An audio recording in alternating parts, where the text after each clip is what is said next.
come, people go. It's a fact of life. Dear friends, there are few places in the world in which you can appreciate the games, the power plays, the rivalry between nations as well as you can in the Middle East.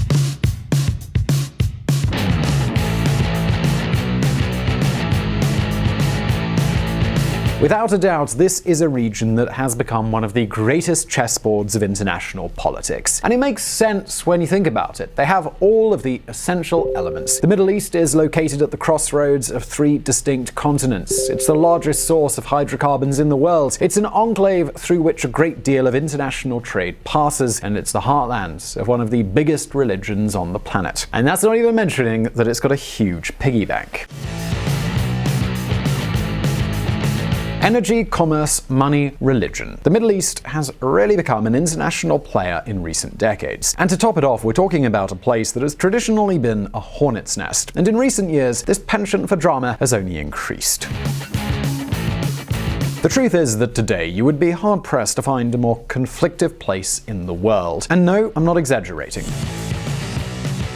Take a look at the historic conflicts between Israel and Palestine. In recent years, we could add the war in Syria and the war in Yemen to the list. And let's not forget the chaos that the Islamic State caused when its leader Abu Bakr al-Baghdadi declared the restoration of the caliphate and invaded much of Iraq and Syria. But it doesn't end there. In addition, the Gulf Cooperation Council has been fractured by the growing conflict between Qatar and the United Arab Emirates and Saudi Arabia, a conflict that has ended in the rupture of almost all relations between the countries and a savage blockade. Then there's the Iran Cold War, Iraqi Kurdistan trying to proclaim its self-determination, and Erdogan's Turkey facing off against NATO and invading Syria. In other words, there are conflicts galore, of all sizes and all colors. If you want to fight, you know where to find it. However, all of this chaos is hiding a very important change that has slowly begun in the Middle East. You see, in recent decades, the great American empire has had a very strong hand in controlling the region. But now, silently and without attracting attention, things are beginning to shift. And all because another empire is on the scene. Now both empires are fighting for control of the Middle East using very different strategies. So listen up.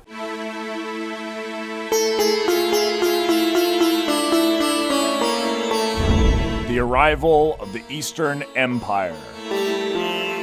In 2016, the Chinese government published the Arab Policy Paper, its first political strategy document for the Middle East. Here on VisualPolitik, we've been telling you for a long time how the Chinese government is slowly unfurling its tentacles across the entire planet. But we've also told you that the growth of the Chinese economy is slowing down, which has forced China to curb its investments abroad. This has happened elsewhere in the world, except for one place, the Middle East, and there's a very good reason for this. Right here on YouTube, you can find very interesting documentaries such as how Nazi Germany was forced to invest huge amounts of its resources to produce synthetic oil from coal. And right there was Germany's Achilles heel, the lack of fuel. Without energy, there can be no power, there can be no prosperity. And in a way, that's a modern problem too. China is the second biggest consumer of oil, right behind the United States. The difference is that China, unlike the US or even Russia, has increasingly had to import more and more oil to meet its needs.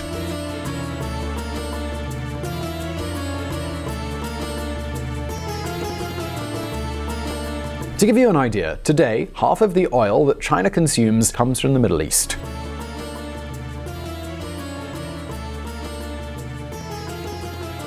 And it's not just oil. The exact same thing happens with natural gas. In 2019, China will become the world's largest natural gas importer across the globe. China accounts for a third of the world's natural gas demand. And things are expected to become even worse in the future. You see, the Chinese economy is an economy that has been built on coal. Want to hear a curious fact? Since 2011, China consumes more coal than all other countries in the world put together. The problem, as you all know, is that coal is a tremendously polluting energy source, and this not only impacts climate change, but also the quality of life and health of Chinese citizens. Some days, these cities seem to have been built inside of a fireplace. That's precisely why the government is pushing to replace this energy source with cleaner alternatives, renewable energies, nuclear energy, and natural gas. In other words, China's energy dependence is and will be one of this country's biggest weaknesses. So you can already see how important it is for the Chinese government to control and guarantee its oil and natural gas sources. If supply to these resources were impeded, all the power and prosperity of the Asian giant would collapse. When the Chinese government debates national security, they have to talk about energy. And there's also one other very important detail. China isn't the only Asian nation that depends on energy supplies. Without delving too deep, two of its neighbors and great rivals have even higher dependence levels. In Japan's case, their dependence on Middle Eastern oil exceeds 90% of its consumption, and in India's case, 60%. Let me explain this another way. Controlling hydrocarbon sources can not only be useful to China from the security of supply point of view, but also as a geopolitical instrument. And of course, when all this depends largely on a region riddled with so many problems, well, let's just say that Beijing understood it was high time to get a foothold in the Middle East. Even more so if we consider that the country with the most influence over this region right now is its biggest rival, the United States.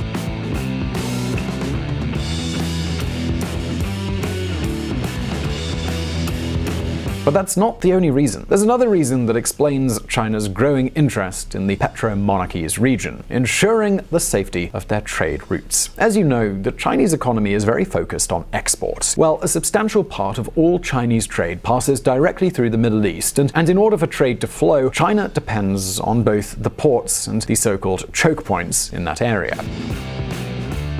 These are critical points in many supply chains, and if a rival such as the United States were able to close them, it would interrupt most of China's trade, both inbound and outbound. We're talking about places such as the Suez Canal, the Mandeb Strait, or Hormuz Strait. And keep in mind that these are waters full of American naval ships. Right now, this scenario doesn't seem likely, but it's a risk that the Chinese authorities are already considering. For these two reasons, the Middle East has become a level 1 priority for the Chinese government. But at this point, the question that pops up is, well, how does the Chinese government want to do this? What is the Chinese government doing to expand its influence in this region?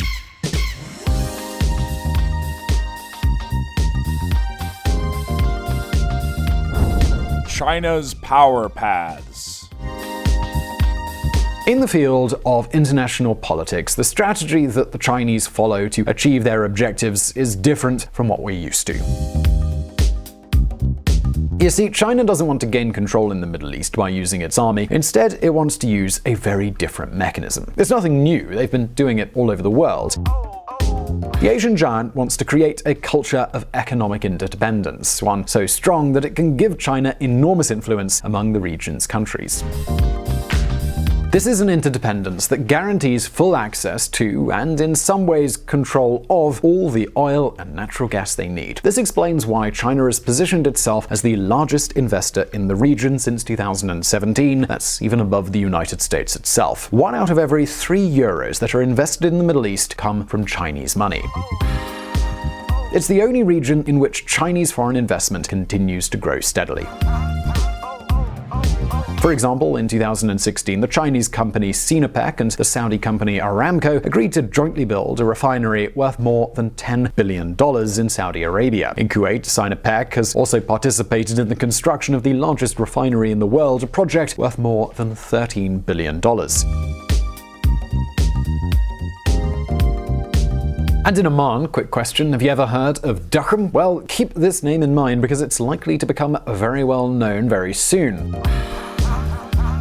Duqm is a new city and port that is shooting up in a part of Oman where there was just hardly anything about 5 years ago. Today, it's one of the largest special economic zones in the entire Middle East, and it's here that Chinese companies are investing billions of dollars. Refineries, ports, airports, hotels, offices, business campuses. We're talking about a completely new industrial city located at the gates of the Hormuz Strait. That is, Chinese shipping companies can operate without having to enter the Persian Gulf. And it's not only a haven for shipping companies. Among the billion-dollar Chinese investments, there are factories of all kinds. These are only 3 examples of the huge investments China is pouring into this area of the world. Back in 2008, the region received barely 1% of all the money that China invested globally. Today, there is Chinese money all over the Middle East. But the Chinese don't only invest their money, they also have no problem selling all kinds of technology to these countries, especially military technology. For example, many of the military drones and ballistic missiles that are operated in the region are Chinese-made. And all this comes at precisely the same time as the other great power, the American empire, is radically changing its strategy for the Middle East.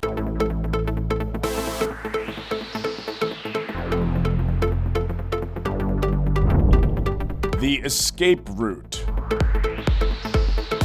After investing hundreds of billions of dollars and paying a huge price in human lives, the United States seems to be done with the Middle East, especially now that they're about to achieve full energy independence. Between 2004 and 2007, the United States imported about 12 million barrels per day, but this figure has decreased to just over 2 million by 2017. That is, oil imports have decreased by 80%. What's more, according to the International Energy Agency, it'll only be a matter of a few years until the United States becomes a net exporter of oil and natural gas. It's set to become quite the competitor to the Gulf petro monarchies. Well, the situation is that the Obama administration had already announced its intention to decrease the United States' presence in the Middle East and to prioritize the Asia-Pacific region. Meanwhile, one of Donald Trump's greatest promises ran along the same lines. Does the USA want to be the policeman of the Middle East, getting nothing but spending precious lives and trillions of dollars protecting others who, in almost all cases, do not appreciate what we are doing? Do we want to be there forever? Time for others to finally fight. Donald Trump. To achieve this, the Trump administration has a plan to delegate power, to leave the responsibility in the hands of two close allies, a military leader and a political leader. I'm talking about Israel and Saudi Arabia.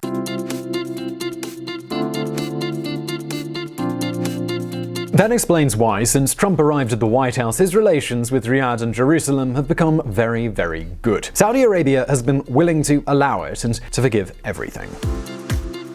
A blockade against the country where the United States has its largest military base in the region? Go ahead. Donald Trump tweets support for blockade imposed on Qatar. Congress wants to veto the sale of weapons to Saudi Arabia so they won't use them in the Yemen war. We'll be having none of that.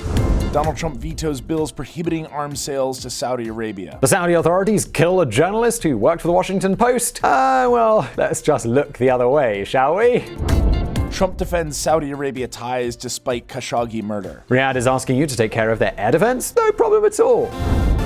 U.S. to send more forces to Saudi Arabia despite Trump's pledge to reduce Middle East presence.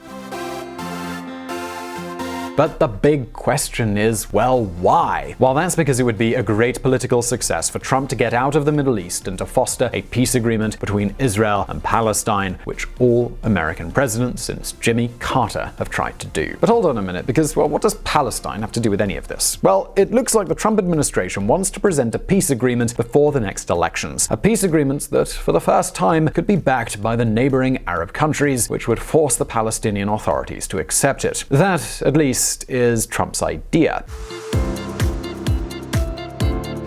Anyway, as you can see, some want to hop off and others want to hop on. Two different models to control one of the most strategically important regions on the planet. The questions remaining are, will Trump's model to control the Middle East work, or will it end up being locked out of an emerging Chinese domain? Will all these actions from the big powers be good for the region's stability, or will they only add fuel to the fire of old conflicts? Well, leave your answer in the comments below. I really hope you enjoyed this video. Do hit that like button if you did. Brand new videos every week, and don't forget to check out our friends at the Reconsider Media podcast who provided the vocals in this episode that were not mine. Also, this channel is possible because of Patreon and our patrons on that platform. Please consider joining them and supporting our mission of providing independent political coverage. And as always, I'll see you in the next video.